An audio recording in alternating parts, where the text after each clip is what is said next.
नमस्कार मैत्रिणींनो, तुम्हा सर्वांचे माझ्या ह्या नवीन व्हिडिओमध्ये पुन्हा एकदा खूप खूप स्वागत आहे. किचन आपण नेहमी स्वच्छ करतच असतो, त्याचबरोबर किचनचं सिंकसुद्धा स्वच्छ केला जातो. पण तरीही किचनमध्ये झुरळ, मुंग्या, चिलटे असे वेगवेगळे कीटक हे बघायला मिळत असतात. मग अशा वेळेस किचनचं सिंक अगदी स्वच्छ कसं करावा की जेणेकरून त्यामधून झुरळ, मुंग्या वगैरे येणार नाही. त्याचबरोबर किचनचं सिंक हा कधीही चोकोप होणार नाही, म्हणजेच त्यामध्ये काहीच घाण अडकून हा सिंक जो आहे तो खराब होणार नाही. त्यासाठी सर्वात आधी इथे मी किचनच्या सिंकमधली जी भांडी आहे तर ती घासून स्वच्छ केली आहे आणि ह्या जाळीवर जमा झालेली जी घाण आहे तर ती मी बाजूला काढून घेतलेली आहे. आता आपण दररोज अशाच पद्धतीने हा सिंक स्वच्छ करत असतो. तर सिंक आपल्याला प्रत्येक वेळेस भांडी घासल्यानंतर स्वच्छ करून घ्यायचं आहे. त्यासाठी इथे मी भांडे घासण्याची जी जुनी घासणी आहे तर तिचा वापर करणार आहे. इथे तुम्ही स्क्रबचा सुद्धा वापर करू शकतात. पण एक लक्षात ठेवायची आहे, ही घासणी जी आहे तर ती आपल्याला पुन्हा भांड्यांसाठी वापरायची नाही, ती फक्त आपल्याला ह्या सिंकसाठीच ठेवायची आहे. आता यावर मी आपले डिशवॉशचे जे लिक्विड आहे तर त्याचे अगदी 1 ते 2 थेंब घातलेले आहे आणि त्या साहाय्यानेच हा जो सिंक आहे तर तो मी आतून अगदी व्यवस्थित स्वच्छ करणार आहे.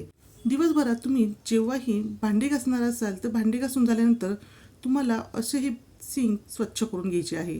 त्याचबरोबर अशा पद्धतीची बारीक छिद्र असलेली जाळी तुम्हाला या सिंकला लावायची आहे, म्हणजे अगदी बारीकसुद्धा अन्नकण असतील तर ते सुद्धा या जाळीवर राहतील आणि ते पाईपातून आत जाऊन पाईप हा खराब होणार नाही.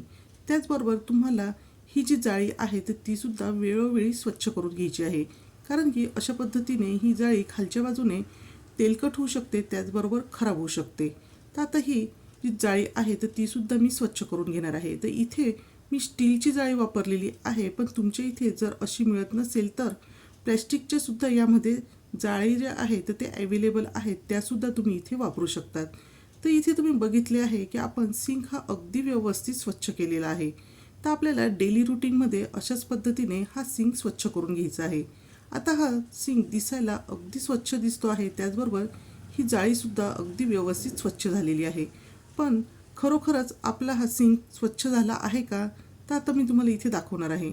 आता ही जे सिंकच्या बारीकच्या कडा आहेत तर तिथे आपण घासणीने घासले तरीसुद्धा ह्या ज्या कडा आहेत तर त्या अगदी व्यवस्थित अशा स्वच्छ ह्या होत नाही आणि मग त्यामध्ये अगदी बारीक असे अन्नकण साचून मग तिथे झुरळे आपल्याला दिसायला सुरुवात होते अथवा मुंग्या, चिलटे वगैरे तिथे दिसायला लागतात.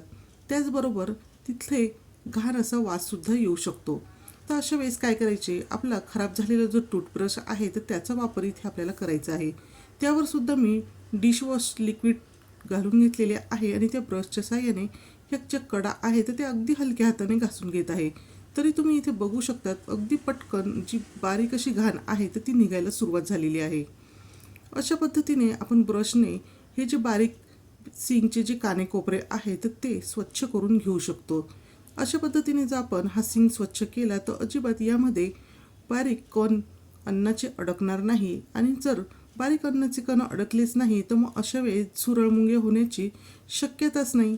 तर अशा पद्धतीने मी हा जो सिंक आहे तर तो असा दिवसातून एकदा तरी स्वच्छ करत असते. त्यामुळे हा सिंक दिसायलाही छान दिसतो, त्याचबरोबर अगदी छान असा हा स्वच्छसुद्धा होऊन जातो. तर आता ही झाली आपली रोजची स्वच्छता. ते सिंकची स्वच्छता आपण रोजही अशा पद्धतीने करायची आहे.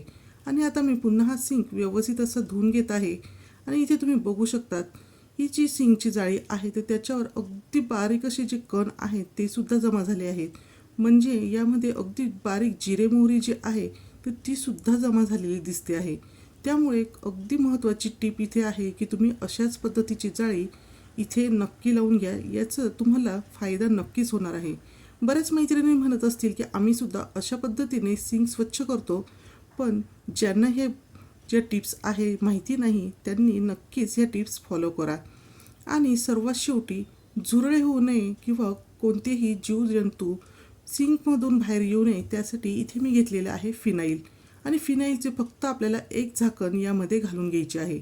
आता इथे आपल्याला फिनाईल वापरताना अगदी सॉफ्ट असं स्मेल असलेले वापरायचे नाही, म्हणजेच काही फुलांचे सुवास असतात अशा पद्धतीचे फिनाईल वापरायचे नाही, तर थोडासा डार्क असा स्मेल ज्याचा येतो अशा पद्धतीचे फिनाईल आपल्याला वापरायचे आहे. नाही फक्त एक झाकण भरूनच आपल्याला यामध्ये घालायची आहे आणि त्यानंतर सिंकवर आपल्याला लगेचच ही जाळी ठेवून द्यायची आहे.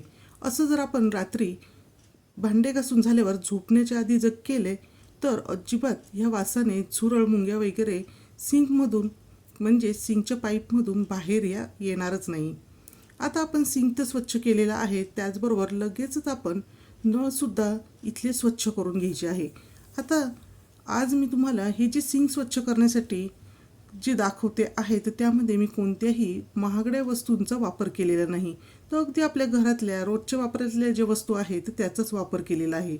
त्यामुळे तुम्हाला इथे महागडे कोणतेही केमिकल वापरण्यासाठी पैसेसुद्धा वाया जाणार नाही. आणि इथे तुमच्याशी बोलता बोलता मी इथे हे सिंकचे जे नळ आहे तर ते व्यवस्थित असे स्वच्छ करून घेतलेले आहे. माझ्या घरीसुद्धा इथे हार्ड वॉटर येते, म्हणजेच बोरिंगचे पाणी येते, त्यामुळे वारंवार नळ हे खराब होत असतात. पण आपण अशा पद्धतीने जर भांडी घासून झाल्यानंतर लगेचच हे नळ स्वच्छ केले तर अजिबात यावर कोणतेही प्रकारचे डाग हे दिसून येणार नाही. आता त्याचबरोबर इथे ॲक्वागार्डचा पाईप आहे तर तो सुद्धा मी स्वच्छ करून घेणार आहे, कारण की अगदी आपण एखादे 2 दिवस जरी हा पाईप स्वच्छ केला नाही तर लगेचच इथे घाण जमा होते, त्याचबरोबर यावर बुरशीसुद्धा यायला सुरुवात होते. त्यामुळे आपल्याला वेळोवेळी ह्या गोष्टींची स्वच्छता ही करूनच घ्यायची आहे. ही स्वच्छता करण्यासाठी आपल्याला जास्तीत जास्त 10 ते 15 मिनटं हे लागणार आहे. पण त्यानंतर आपल्याला ही स्वच्छता पाहून खूप जास्त आनंद होणार आहे, त्याचबरोबर या स्वच्छतेचा आपल्याला खूप असा फायदा होणार आहे. तर तुमच्याशी बोलता बोलता नळही साफ करून झालेला आहे, त्याचबरोबर इथे जो लावलेला पाईप होता तर तो सुद्धा मी स्वच्छ करून घेतलेला आहे.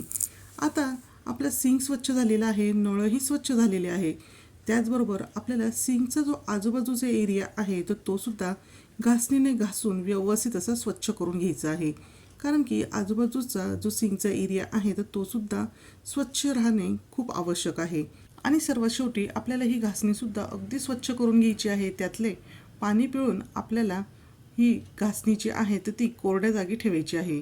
आणि हो, आपल्याला महिन्यातून एकदा अशा पद्धतीचे जे ड्रेनेज क्लीनर आहे तर त्याचा वापर इथे करायचा आहे. तर आता इथे एवढ्या पावडरची गरज नाही, म्हणून मी यातले अर्धेच पॅकेट वापरणार आहे. तर महिन्यातून एकदाच आपल्याला ही जी पावडर आहे तर ह्या सिंकमध्ये घालून घ्यायची आहे. यामुळे आपल्या सिंकमध्ये किंवा सिंकच्या पाईपमध्ये जरी काही गाळ साठलेला असेल किंवा तेलकटपणा आलेला असेल तर तो सुद्धा पूर्णपणे निघून जातो आणि आपला जो सिंक आहे त्याचा पाईप हा कधी चोकअप होत नाही. तर यामध्ये मी अगदी अर्ध्या ग्लासालाही कमी एवढे पाणी घालून घेतलेले आहे आणि त्यावर जाळी ठेवली आहे. यानंतर आपल्याला यावर 5 ते 7 तास अजिबात पाणीही घालायचे नाही, म्हणजे आपला हा जो पाईप आहे तो पूर्णपणे व्यवस्थित मोकळं होईल. त्यानंतर मी एका कॉटनच्या कपड्याने सिंकचा जो बाजूचा एरिया आहे तो पूर्णपणे कोरडा करून घेणार आहे. पावसाळ्यात आपल्याला नक्कीच याची काळजी घ्यायची आहे, कारण की पावसाळ्यामध्ये हा जो सिंकचा एरिया आहे तो लवकर कोरडा होत नाही. मग अशा वेळेस या ठिकाणी चिलटे दिसतात, त्याचबरोबर मुंग्या दिसतात आणि वेगळाच आपल्याला इथे वाससुद्धा येऊ शकतो. त्यामुळे आपल्याला इथे ही काळजी घ्यायची आहे. तर अशी ही काळजी तुम्ही पावसाळ्यातच नाही तर वर्षभर जर घेतली तर तुमच्या सिंकमध्ये कोणत्याही प्रकारचे कीटकही दिसून येणार नाही, त्याचबरोबर तुम्हाला सिंकचा घाण वाससुद्धा येणार नाही, कारण की आपण दररोज झोपण्याच्या अगोदर या सिंकमध्ये फिनाईल घातलेले आहे. त्यामुळे इथे घाणवास येण्याची, झुरळ येण्याची अजिबातच शक्यता नाही. तर तुम्हीसुद्धा अशाच पद्धतीने सिंक स्वच्छ करता का हे मला कमेंट करून नक्की सांगा. आणि हो, ज्यांना अशी ही माहिती नसेल तर तुम्ही हा व्हिडिओ त्यांच्यापर्यंत नक्कीच पोहोचवा. आणि तुम्हाला हा व्हिडिओ कसा वाटला हे कमेंट करून सांगायला अजिबात विसरू नका. व्हिडिओ आवडला असेल तर व्हिडिओला लाईक करा, शेअर करा. पुन्हा भेटूया असेच एका छानशा व्हिडिओसोबत.